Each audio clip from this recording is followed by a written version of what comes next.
I did research this summer with Dr. Robert Gray, and our project was to see if video-based surgical teaching in hand surgery enhanced overall patient satisfaction. This is a pilot study. So we did 3 things. We did standard traditional physician-patient interaction.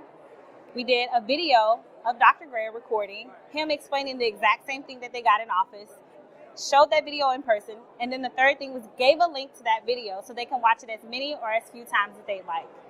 We gave a Likert scale of 1 to 5, not important or extremely valuable.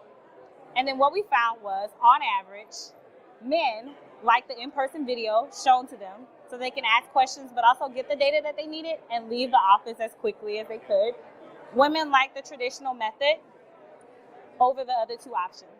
Something else we found was that individuals under 40 liked anything involving a video over the traditional method, and individuals over 40 like anything involving a person, so in-person video or the traditional method. So what we concluded was that the video teaching method will be a great option.